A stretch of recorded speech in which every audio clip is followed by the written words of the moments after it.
भाजपा सिर्फ वोट लेने के लिए भगवान राम का नाम लेती है, लेकिन वोट लेने के बाद उसे भगवान राम से कोई सरोकार नहीं है। अदानी का काम करे, वोट लेने के लिए भगवान राम का नाम और वोट लेने के बाद सरकार बनने के बाद अदानी का काम। आइए बात करेंगे भाजपा सरकार ने कैसे हम हिंदुओं के आस्था के केंद्र रामगढ़ पर्वत को अदानी के हवाले कर दिया है।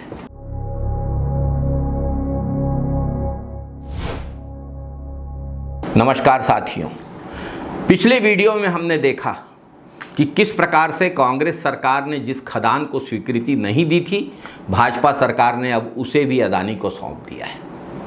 आज बात करते हैं रामगढ़ पर्वत के धार्मिक, सांस्कृतिक और आध्यात्मिक महत्व के बारे में।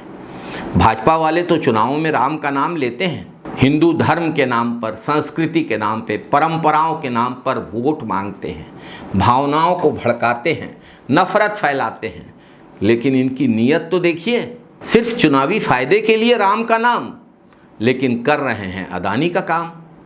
ये रामगढ़ पर्वत वही पर्वत है जहां मर्यादा पुरुषोत्तम भगवान प्रभु राम का वनवास के समय आगमन हुआ था। करोड़ों हिंदुओं की आस्था का केंद्र है ये। छत्तीसगढ़ की कांग्रेस सरकार ने इस खदान की स्वीकृति निरस्त कर दी थी। राम वन गमन पथ का निर्माण हो रहा था इसी रामगढ़ से, लेकिन भाजपा सरकार ने कांग्रेस सरकार के फैसले को पलट दिया, दोबारा भौतिक परीक्षण कराया। भाजपा सरकार का ये फैसला ये स्पष्ट दिखाता है कि भाजपा के लिए भगवान राम श्रद्धा और आस्था का विषय नहीं है, वोट लेने का जरिया है। भाजपा के लिए अदानी के कारपोरेट स्वार्थ, पूंजीपतियों के हित धर्म से ऊपर है, प्रकृति से ऊपर है, जैव विविधता से ऊपर है, पर्यावरण से ऊपर है, आदिवासियों से ऊपर है, आदिवासियों के जल जंगल जमीन के अधिकार से ऊपर हैं, सरगुजा और छत्तीसगढ़ की सांस्कृतिक विरासत से भी ऊपर है। कांग्रेस सरकार के समय सर्वे हुआ था, ये पाया गया था कि रामगढ़ केते एक्सटेंशन खदान से 10 किलोमीटर के घेरे के भीतर आता है। यहाँ पर खदान खुलने से रामगढ़ खतरे में आ सकता है। कांग्रेस सरकार ने एनओसी देने से इनकार कर दिया था, अनापत्ति प्रमाण पत्र नहीं दिया था। अब भाजपा सरकार ने नया सर्वे किया, 10 किलोमीटर की दूरी बढ़ गई, 11 किलोमीटर की दूरी हो गई और अब उसे स्वीकृति देने की तैयारी है। इस फैसले से जंगल के लाखों पेड़ काटे जाएंगे, पर्यावरण को नुकसान होगा, जैव विविधता को नुकसान होगा। अदानी को दी गई ये कोयला खदान सरगुजा के प्रसिद्ध रामगढ़ पर्वत से सटे हुए इलाके में है।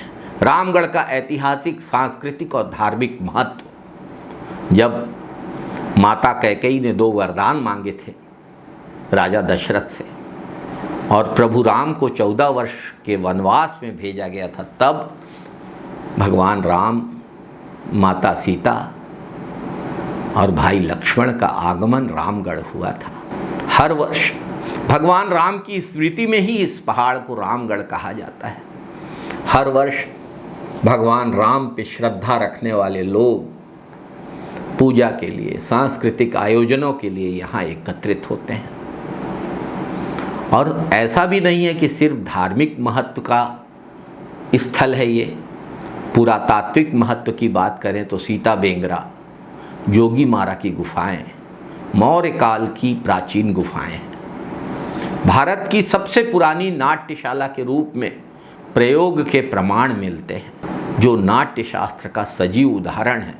भरत मुनि के नाट्य शास्त्र में वर्णित प्राचीन रंगमंच की अवधारणा यहीं से प्रेरित मानी जाती है। रामगढ़ का पर्वत अनेक छोटे बड़े आदिवासियों के आस्था के स्थल यहाँ पर हैं। ऐसा भी मानते हैं कि महाकवि कालिदास ने मेघदूत की रचना रामगढ़ में ही की थी। पहले से 2 खदानों में माइनिंग के कारण इस पर्वत में दरारें आ रही। अब जब केते एक्सटेंशन की खदान अदानी की इतने नज़दीक आ जाएगी तो ये खतरा तो विनाशकारी हो सकता है। और इस खदान के कारण लेमरू हाथी रिजर्व से हाथियों को अब खदेड़ा जाएगा। फिर हाथी गांवों में घुसेंगे, गांव वालों के घर तोड़ेंगे, कुछ गांव वाले मारे जाएंगे, गांव का गांव बर्बाद हो जाएगा, तहस नहस हो जाएगा, सिर्फ अदानी आबाद होगा। राजस्थान और छत्तीसगढ़ दोनों जगह भाजपा की सरकार, दोनों सरकारों ने अपने मित्र को लाभ देने के लिए सरगुजा और छत्तीसगढ़ के हितों के साथ साथ आदिवासी हितों, धार्मिक मान्यताओं और आदिवासियों के जल जंगल जमीन के अधिकारों की बलि देने का निर्णय ले लिया है। यह सिर्फ जंगल पर हमला नहीं है, सरगुजा छत्तीसगढ़ और भारत की संस्कृति और सभ्यता पर हमला है। छत्तीसगढ़ सरकार के मुखिया श्री विष्णुदेव साय स्वयं एक आदिवासी हैं, इसी सरगुजा संभाग से आते हैं।